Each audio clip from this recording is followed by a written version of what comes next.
Bapak Ibu kasih Tuhan, mari kita lanjutkan firman Tuhan yang pernah sudah sampaikan, yaitu masih di Injil Yohanes pasal yang keempat.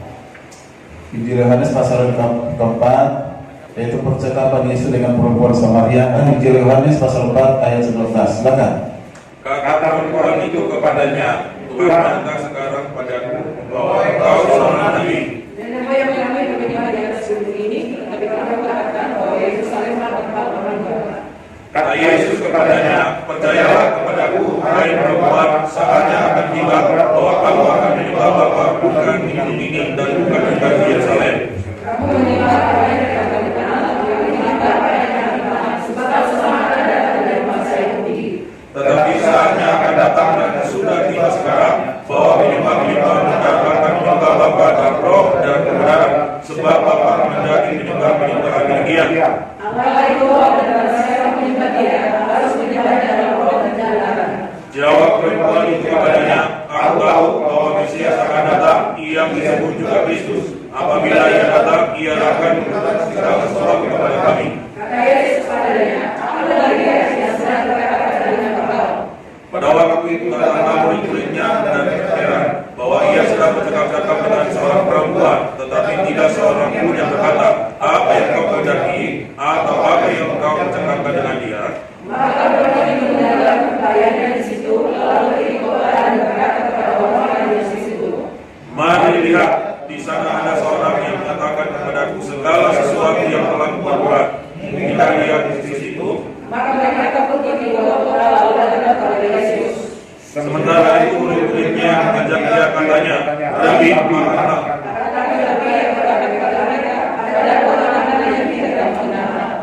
Maka murid-murid itu berkata satu kepada yang lain, adakah orang yang telah membawa sesuatu kepadanya untuk dimakan?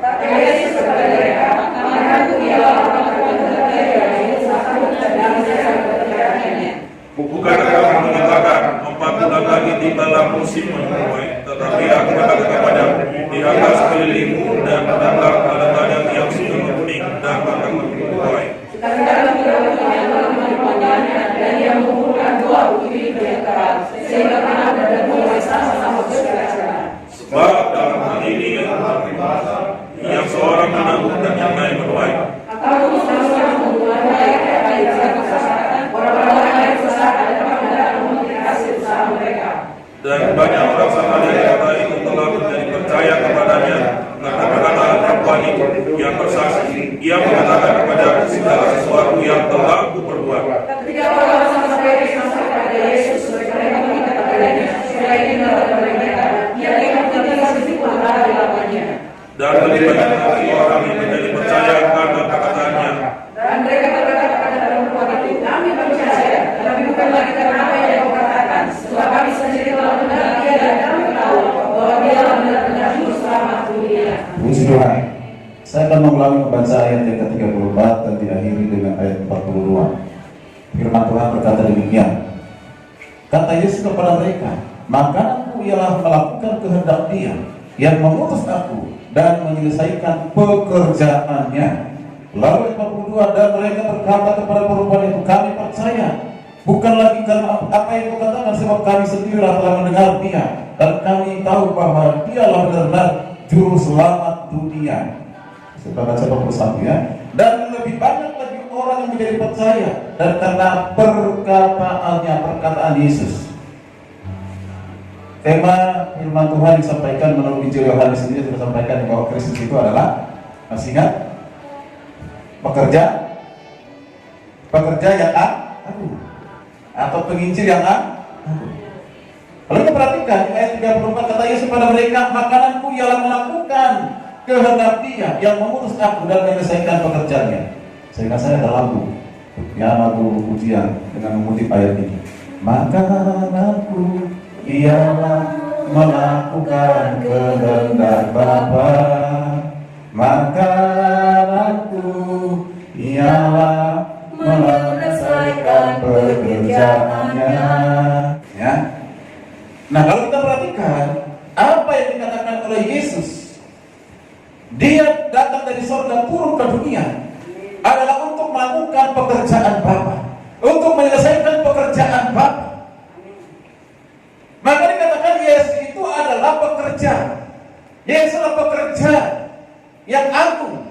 Yesus adalah penginjil ataupun pelayan yang agung. Apa yang kerjakan dilakukan oleh Tuhan Yesus? Yesus bekerja di tengah-tengah dunia ini bukan perkara dunia, tapi perkara surga. Perkara setelah dunia ini akan berakhir. Perkara bahwa menunjukkan, menyatakan dirinya Tuhan, menyatakan bahwa mengasihi manusia, menyatakan bahwa dirinya Tuhan yang harus dipercaya oleh manusia.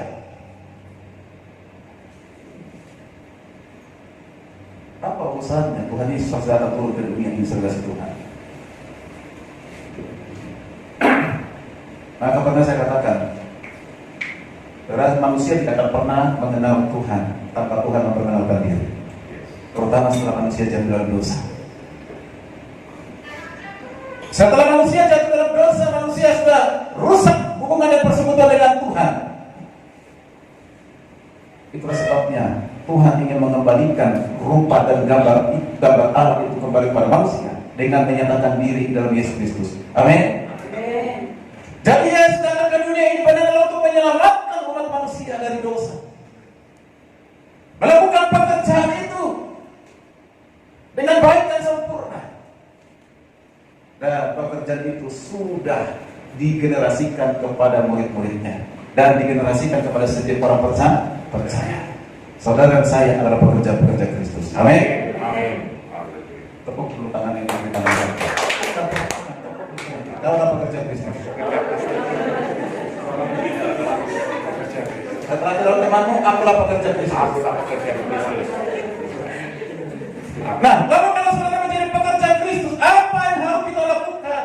Apa yang harus buat? Yaitu penginjilan. Amin.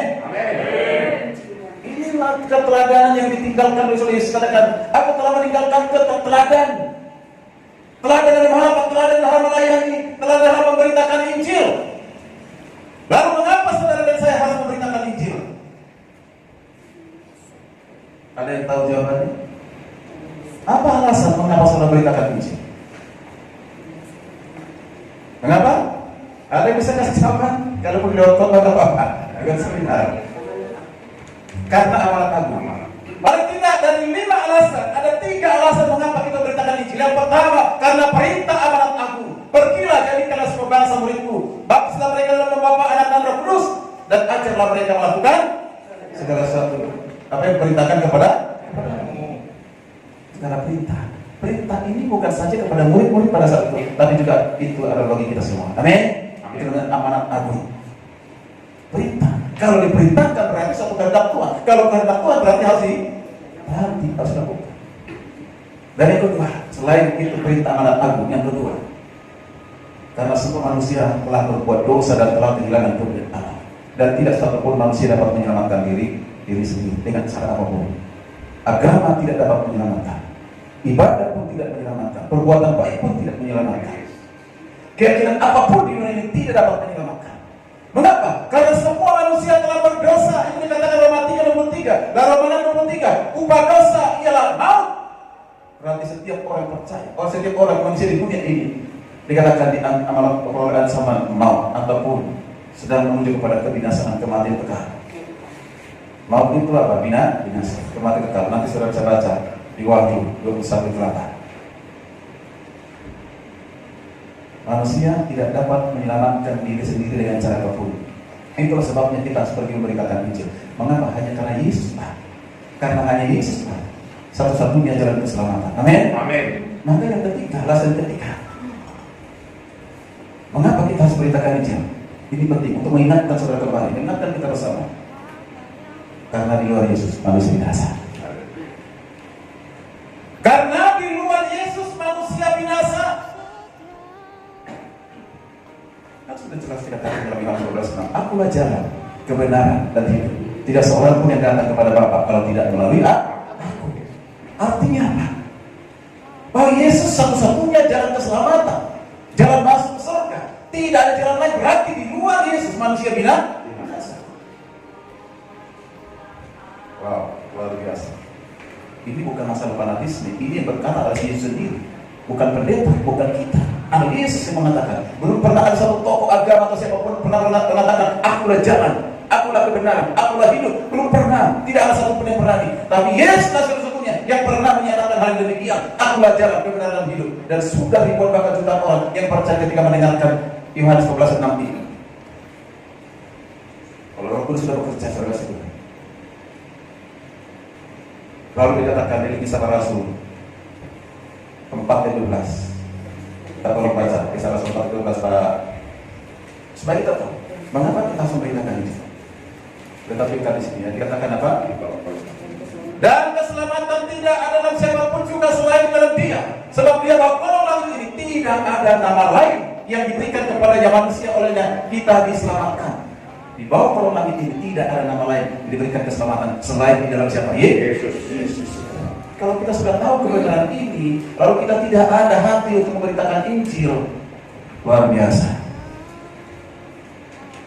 Dimulai dari siapa? Yerusalem. Siapa itu? Keluarga kita yang paling dekat dengan kita. Pastikan mereka sudah mendengarkan Injil. Tiga alasan ini mengapa kita sudah mendengarkan Injil.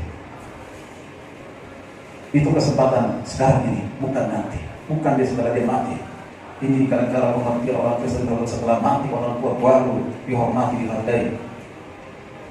Ya, pesta pora dengan memotong bukan hanya ayam yang dipotong sapi, yang dipotong kerbau. Ya, menonton, menari-nari, tidak salah saudara sekalian. Tapi dia tidak nikmati lagi sama si opung itu, sama oma itu atau sama orang tua kita tidak nikmati, yang nikmati hanya kita.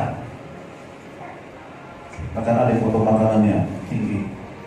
Tubuh luar biasa, lebih mahal tubuh daripada rumah yang dibangun karena Tuhan. Ini salah pengertian karena Tuhan. Saatnya hari ini, sekarang ini selagi kita masih hidup harus beritakan Injil. Amin. Amin. Dari mana kita belajar cara beritakan Injil? Dari Alkitab, dari Yesus. Yesus dalam penginjilan itu ada beberapa metode yang dilakukan. Pertama adalah metode dialog seperti Paulus. Yang kedua adalah penginjilan massal. Yang ketiga adalah lewat pelayanan kesembuhan. Dan yang keempat adalah penginjilan pribadi. Di Yohanes 3 itu melakukan penginjilan pribadi kepada siapa? Nikodemus. Di pasal keempat Yesus melakukan penginjilan pribadi kepada seorang wanita Samaria yang tidak disebut namanya. Dan siapa itu wanita Samaria itu? Kalau kita baca Alkitab ini, dia manusia wanita berdosa, mengatakan belum punya suami tetapi punya 5 laki-laki. Luar biasa. Di khotbah sebelum bisa disampaikan prinsip-prinsip penginjilan dilakukan oleh Yesus. Yang pertama masih ingat? Apa? Selalu siap, sir? Walaupun tujuan Yesus kembali ke Galilea harus melewati Samaria. Itu bukan sebuah kebetulan, tapi siap setia. Kapanpun, dimanapun, Yesus selalu beritakan Injil. Demikian juga kita. Lalu yang kedua, berinisiatif atau proaktif. Siapa yang boleh percakapan? Antara Yesus sendiri. Bila aku ini. Lalu itu setelah itu menimbulkan minat, menantang, memperbandingkan antara air sumur Yakub dengan air yang ditawarkan oleh Yesus. Ketika kau minum lagi air ini kau akan haus, tapi ketika minum air yang akan kuberikan kau tidak akan haus untuk selamanya. Lalu yang berikutnya Pak, tidak membeda-bedakan orang tua ya. Saya tahu sekalipun Yesus tahu bahwa perempuan Samaria ini perempuan adalah bencina. Istilah sekarang wanita tidak susila, tapi Yesus tetap melayaninya. Sementara pada saat itu orang-orang Farisi sudah tahu atau siapapun di sekitar seorang Samaria, di Samaria itu pasti sudah mengucilkan merendahkan bahkan dianggap sampah masyarakat. Sampah masyarakat. Mengapa dia ada sendiri ada di sumur Yakub? Apa satu kebetulan? Atau memang hanya satu orang saja ke sumur Yakub itu saya tidak yakin itu. Sekalipun tidak itu saudara kita, dia sendiri di sana. Hanya sendiri di sana. Kemungkinan karena dijauhi banyak nanti kalau kita percakapan seterusnya, bagaimana seorang perempuan Samaria diperlakukan setelah berjumpa dengan Yesus? Maka dilanjutkan lagi prinsip yang berikutnya ada 3. Mengapa? Saudara perhatikan di ayat 21 lebih banyak lagi orang menjadi percaya karena perkataannya. Mengapa terjadi hal demikian saudara kasih Tuhan? Karena ada sesuatu hal yang dikerjakan, dilakukan oleh Yesus dan juga yang harus kita lakukan. Prinsip penginjilan yang berikutnya saudara kasih Tuhan, tetap fokus di dalam pemberitaan Injil. Fokus di dalam memberitakan Injil. Ini saya bisa membaca ayat 20 sampai 26. Itu yang pertama. Lalu kedua, yaitu harus melakukan namanya bimbingan lanjutan. Di ayat 27 sampai 35. Lalu ketiga, Yesus sedang bermultiplikasi, mempersiapkan penuai-penuai dan dikutus. 3 hal ini harus dilakukan oleh Yesus sebelah situ. Mari kita perhatikan bersama-sama. Sebelum kita masuk ke sini, saya mengingatkan dulu definisi kesaksian berhasil. Masih ada yang mengingat? Apa itu definisi kesaksian berhasil? Ya? Bu Roy pasti ingat. Tidak. Definisi kesaksian berhasil. Ini karena ini sesuai dengan 3 prinsip penginjilan hari ini, saya kasih benar. Ya. Definisi kesaksian berhasil. Kesaksian dilakukan dengan cara mengambil prakarsa. Ya, pergi mengambil prakarsa. Saya mengambil prakarsa, lalu ketemu dengan seorang yang sudah didoakan, berbicara, dikatakan apa? Dalam suasana persahabatan. Artinya kita diterima dulu. Diterima dulu orang yang kita layani. Terimanya bagaimana? Awalnya kita ada perkenalan, sopan santun, bisa kita sampai bagaimana kita bisa diterima itu dulu. Ya, itu suasana persahabatan ini sangat kontekstual. Kalau di Indonesia, kalau di luar negeri mungkin tidak seperti itu. Tidak aja tentang Injil. Bertobatlah seperti Yohanes Pembaptis, ya kan? Kerajaan Allah sudah dekat, boleh. Tapi di Indonesia nggak bisa seperti itu. Harus diawali dengan persahabatan, dalam suasana persahabatan. Setelah itu apa? Berbicara tentang Kristus. Berbicara tentang Kristus. Isinya, fokusnya adalah Injil Kristus. Saya perhatikan di ayat ini, perempuan Samaria ini, bahkan ketika dia tahu, balas suamimu. Aku tidak punya suami, betul. 5 yang laki-laki yang menyebutkan adalah suamimu. Mengarahkan berbicara ke hal yang lain. Lalu perhatikan, ya.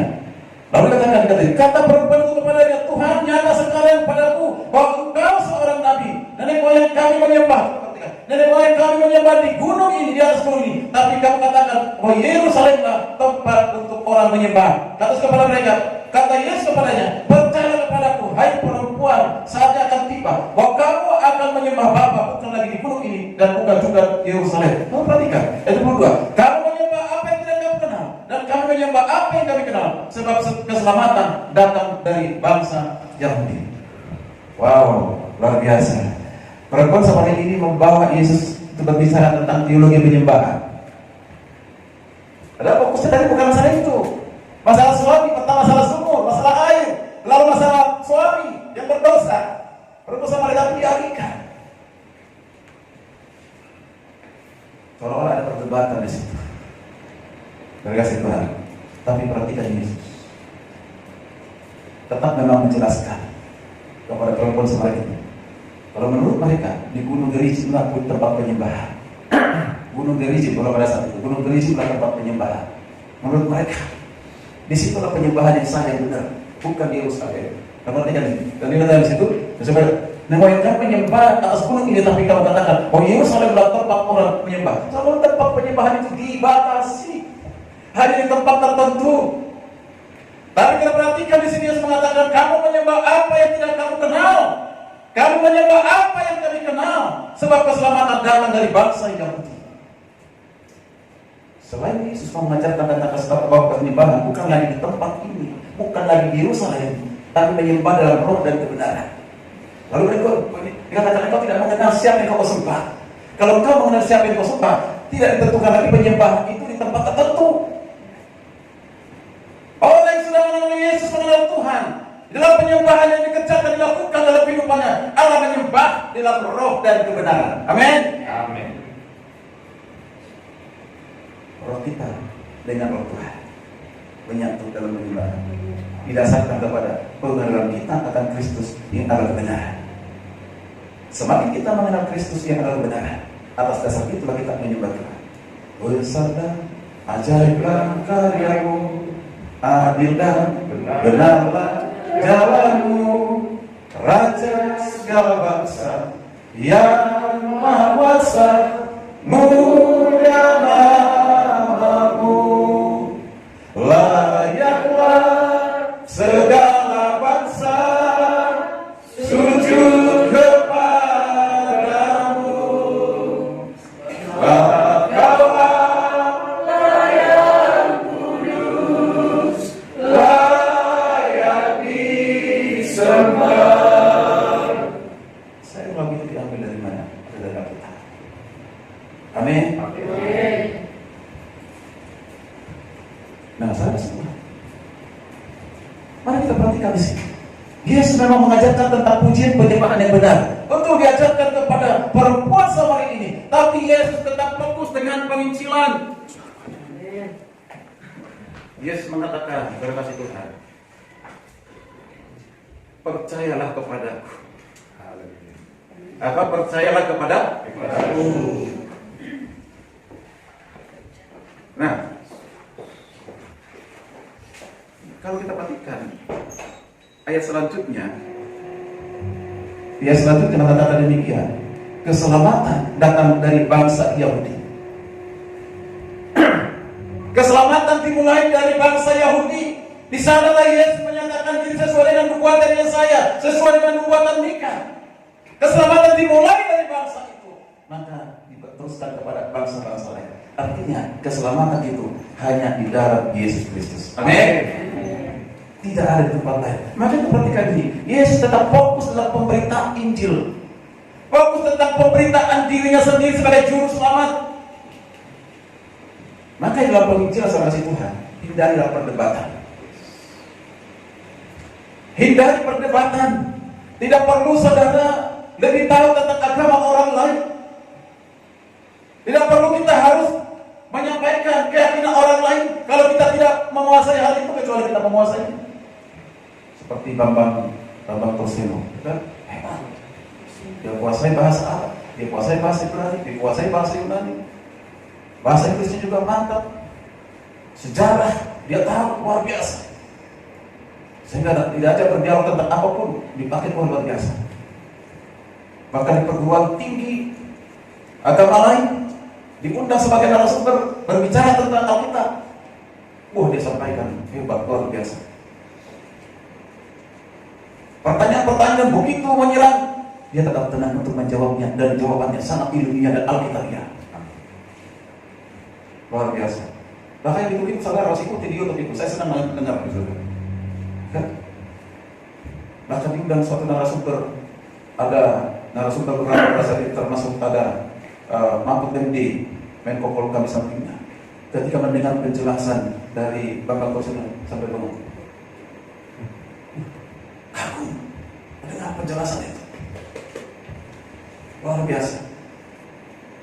Bapak ini kasih Tuhan, sekali lagi katakan, ketika kita sedang melakukan penginjilan, tidak perlu kita menjelek-jelekan agama orang lain.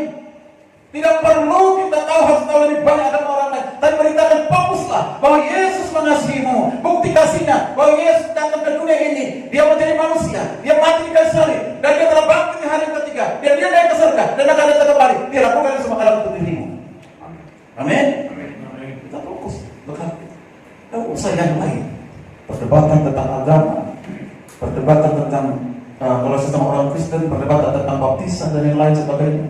Kalau ajaran sekarang ini sudah tertutup, baru-baru ini mengajarkan bahwa pembasuhan kaki itu ada hubungannya dengan keselamatan. Wow. Dan Yesus lain disebut sebagai anak Allah. Dia menjadi anak Allah karena dia dibaptis. Itu sangat jelas. Jadi Yesus sah menjadi anak Allah karena dia sudah dibaptis. Nah, kalau Yesus sudah dibaptis sebagai anak Allah, berarti kita juga harus ikut dibaptis baptisan air supaya kita menjadi anak Allah. Jadi pada Tuhan menjadi anak Allah baptisan air. Amin. Nah, salah itu Pak, jangan diambil Pak.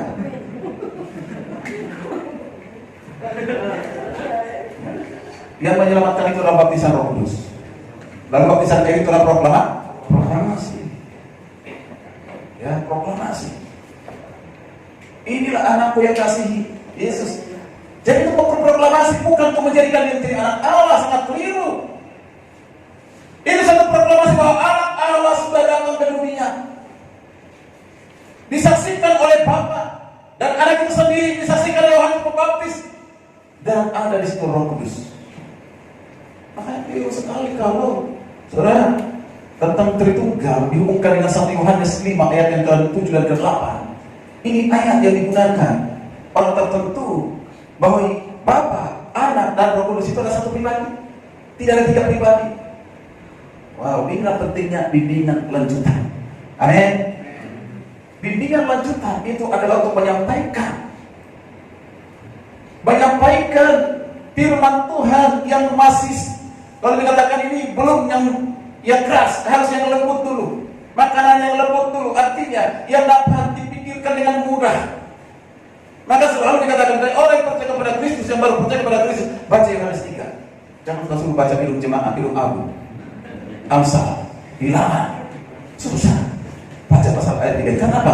Di sini di Yohanes ini secara keseluruhan, terutama pasal yang ketiga, akan mengerti siapa Yesus. Amin. Coba terus 1 Yohanes 5 ayat yang ke-7 dan ke-8 itu saudara sekalian. Mari kita lihat ayat ini. 1 Yohanes 5.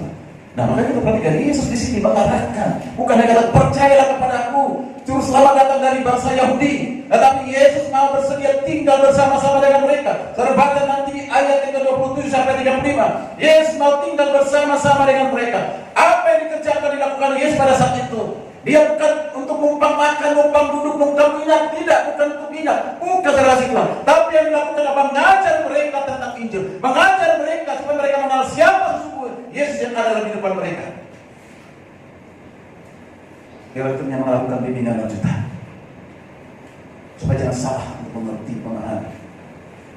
Coba silakan tadi 1 Yohanes 5 sudah ketemu? Amin. Yuk, tampilkan ayat ini sudah, tampilkan sudah. Nggak bisa lagi nih. Silakan Pak Pramoso, silakan baca. Beginilah firman Tuhan, sebab ada 3 yang memberi kesaksian di dalam sorga, Bapa, Firman, dan Roh Kudus, dan ketiganya adalah satu. Oke, sudah perhatikan di ayat 1 Yohanes 5. Ya, dimulai dari ayat 6, mulai dari 6 dulu sebentar. Inilah dia yang telah datang dengan air dan darah, yaitu Yesus Kristus, bukan saja dengan air, tetapi dengan air dan dengan darah. Dan Roh-lah yang memberi kesaksian, karena Roh adalah kebenaran. Sebab ada 3 yang memberi kesaksian di dalam sorga, Bapa, Firman, dan Roh Kudus, dan ketiganya adalah satu. 8 yang terakhir 8. Dan ada 3 memberi kesaksian di bumi. Dan ada 3 yang memberi kesaksian di bumi, roh dan air dan darah, dan ketiganya adalah satu. Perhatikan 3 ayat ini, saudara kasih Tuhan.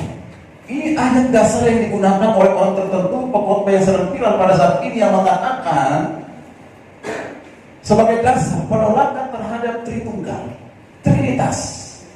Maka saya katakan, ayat ini tidak tepat digunakan untuk membuktikan Trinitas. Nah, kalau kita perhatikan, sebenarnya ayat 7 dan 8 yang ada di dalam kurung itu, di bahasa aslinya tidak ada. Itu tidak ada.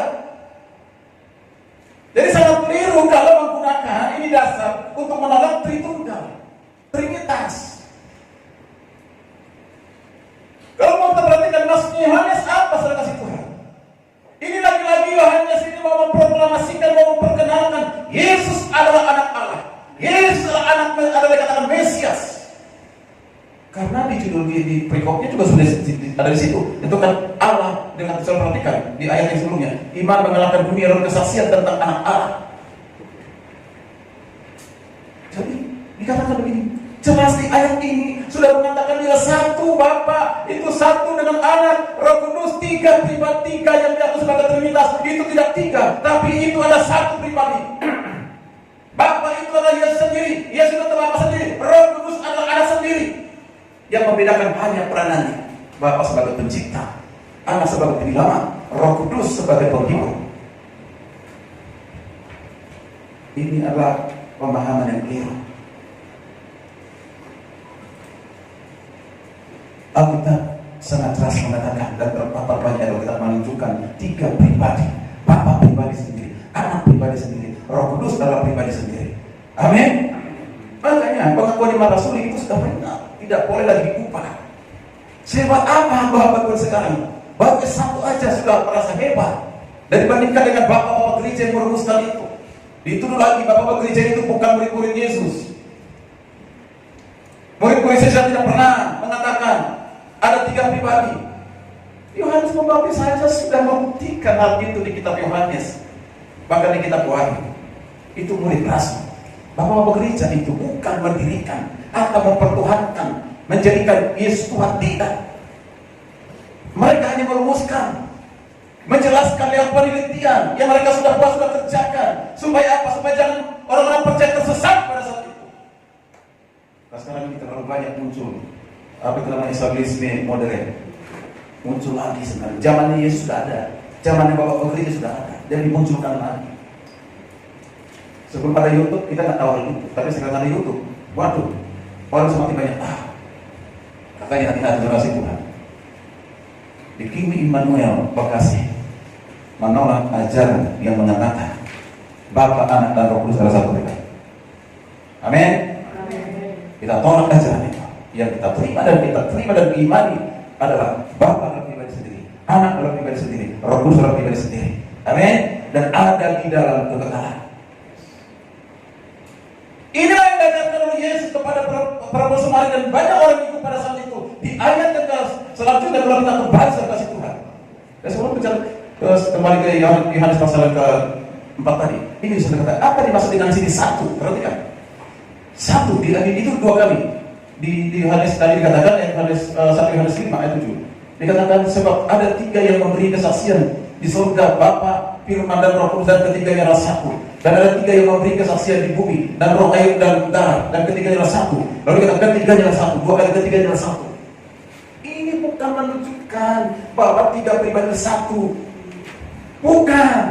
Artinya satu kesaksian. Satu kesaksian. Roh Kudus menyaksikan satu, yaitu Mesias. Dia adalah anak Allah. Yesus sendiri menyaksikan bahwa dirinya adalah Mesias. Dia adalah anak Allah. Bahkan kalau kita kembangkan lagi, kita lanjut lagi, Bapa menyaksikan bahwa Yesus adalah anak Allah yang diutus, bahwa dia adalah juru selamat. Satu, dia adalah Mesias. Artinya satu untuk menyaksikan tentang Yesus yang anak Allah. Amin. Melalui apa? Air. Air itu apa? Proklamasi ketika datang di dunia. Ya, melalui baptisan. Darah, berarti peristiwa kematian kayu salib. Itu saksi. Itu saksi tentang kedatangan Kristus ke dunia ini. Saksi ketika dia dibaptis, saksi ketika dia mati di kayu salib. Dan itu adalah kebenaran. Maka satu di dalam kebenaran, satu pendapat. Boleh katakan, satu pendapat. Bapa satu pendapat dengan Yesus, Yesus satu pendapat dengan Roh Kudus, satu pendapat yang menyatakan Yesus adalah Mesias. Yesus adalah Allah. Itu maksudnya bukan satu pribadi, Bapa dan Roh Kudus.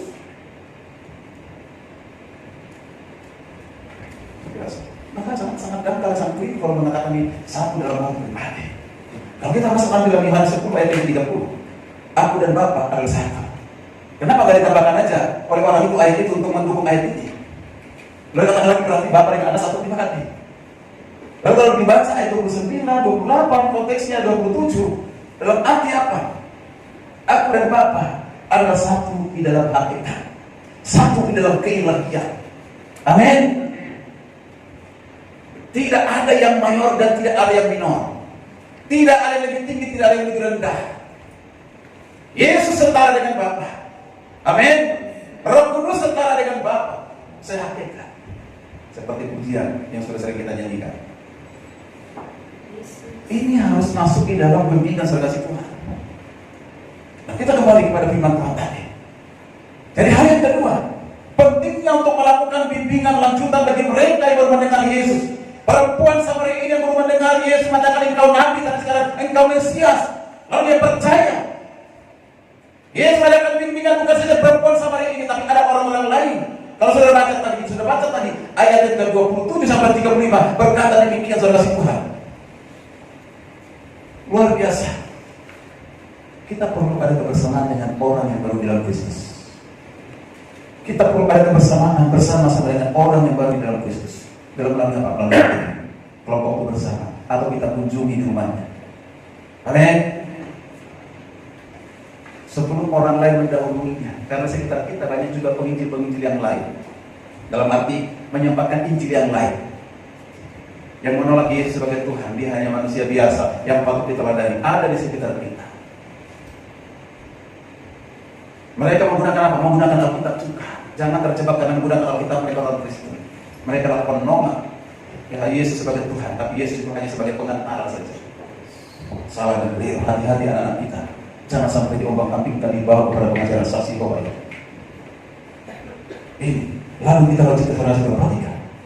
Setelah perempuan Samaria ini dan ada di sana kita perhatikan ada orang-orang lain yang mendengarkan perkataan Yesus, yang mendengarkan ajaran Yesus. Lalu apa yang katakan Yesus ayat 36?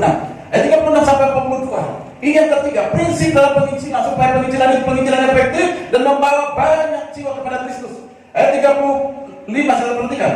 Ayat 35. Bukankah kamu mengatakan 4 bulan lagi adalah musim menuai? Tetapi aku berkata kepadamu, lihatlah sekelilingmu dan pandanglah ladang-ladang yang sudah memuni dan matang untuk dituai. Ayat 36, sekarang juga penuai telah menerima upahnya dan ia mengumpulkan buah untuk hidup yang kekal, sehingga penabur dan penuai sama-sama bersukacita. Sebab dalam hal ini benarlah peribahasa mengatakan, yang seorang menabur dan yang lain menuai, dan seterusnya. Ayat 39, dan banyak orang Samaria di kota itu telah menjadi percaya kepadanya, percaya kepada Yesus karena perkataan perempuan itu, dan bersaksi, ia mengatakan kepadaku segala sesuatu yang telah kuperbuat bagimu.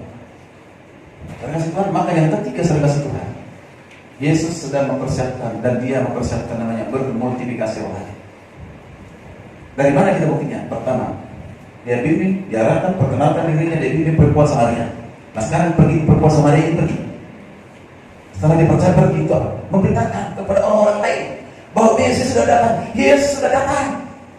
Dia berteriak menyampaikan itu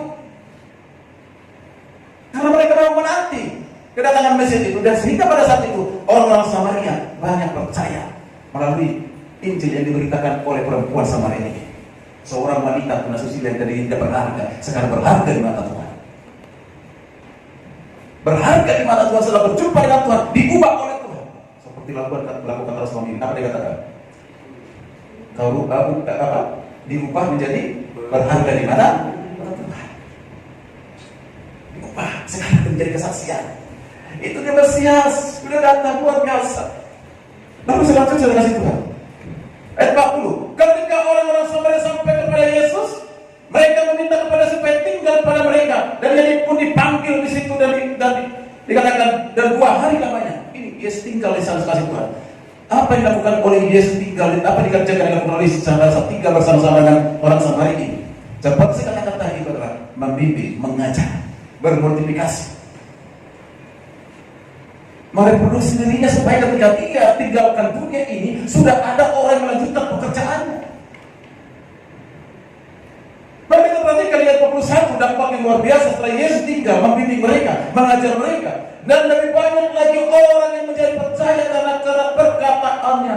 Perkataannya apa? Firman. Perkataannya apa? Memperkenalkan dirinya, memperkenalkan yang sebenarnya air hidup dirinya sendiri. Dia memperkenalkan itu. Langsung dengan banyak orang, bukan lagi hanya dengan perempuan Samaria. Sebenarnya tujuan KTB kita itu salah satu tujuan itu. Lewat KTB itu ada orang lain yang datang. Jadi bukan hanya kita. Lalu kita layani, kita beritakan Injil, dia bertumbuh. Masalah ke gereja nanti di belakang. Kalau memang dia sudah bertumbuh dalam pengajaran kita, dia akan pilih sendiri. Aku mau ke gereja lo. Kita tidak perlu pasarkan orang-orang apakah janji-janji sesuatu untuk datang ke gereja. Seperti yang pernah dilakukan orang pernah bergabung di tempat ini. Sempat dibawa berapa keluarga, 3 keluarga saudara. Enak, luar biasa, senang pada saat itu. Tapi lama kemudian kita kata, kenapa satu orang itu datang? Orang itu punya persoalan keuangan di rumah tangga, ingin menambah modal usaha. Lalu saya katakan, datang saja ke gereja saya, perkara seperti ini kepala saya bisa selesaikan. Wow, siapa gembala bisa menyelesaikan demikian? Datang saja, nanti gembala pasti dijalankan untuk menjadi modal. Dia senang lah, dia datang dengan semangat. Baru saya tahu hal itu. Cara-cara seperti itu bawa orang datang ke gereja, lebih baik usah. Kan? Tidak. Itulah pentingnya kita mengadakan namanya bimbingan lanjutan. Amin. Amin. Dan apa yang terjadi setelah itu? Banyak orang menjadi percaya. Lalu 40 ini ayat yang hebat yang luar biasa dikatakan. Dan mereka berkata kepada perempuan itu perempuan Samaria yang sudah bermultiplikasi, yang sudah memberitakan Injil. Mereka katakan, kami percaya. Tetapi bukan lagi karena apa yang kau katakan, sebab kami sendiri telah mendengar langsung dari Yesus, langsung dari Dia, dan kami tahu bahwa dia adalah benar-benar juru selamat. Tapi sebelumnya mereka ragu. Tapi lewat pertemuan, Yesus tinggal di sana 2 hari, dibimbing, diajar, menyatakan, memperkenalkan siapa dirinya. Banyak orang percaya, bukan yang perempuan sama lain lagi. Dan banyak orang mengakui dia adalah benar-benar juru selamat. Amin. Inilah 3 prinsip tambahan dalam penginjilan efektif kasih Tuhan. Yang pertama tadi apa? Kelanjutan yang pertama apa? Kata fokus dalam pemberitaan Injil. Hindari perdebat. Yang kedua, bagaimana? Melakukan bimbingan bersedia tinggal bersama dengan murid baik. Lalu yang ketiga, bermultiplikasi. Untuk menutup firman Tuhan ini, mari kita berdiri, kita buka 2 Timotius 2 ayat yang kedua. Bersama-sama kita baca ayat ini. Sudah ketemu? 2, 3, iya. Bagi sudah ketemu baca.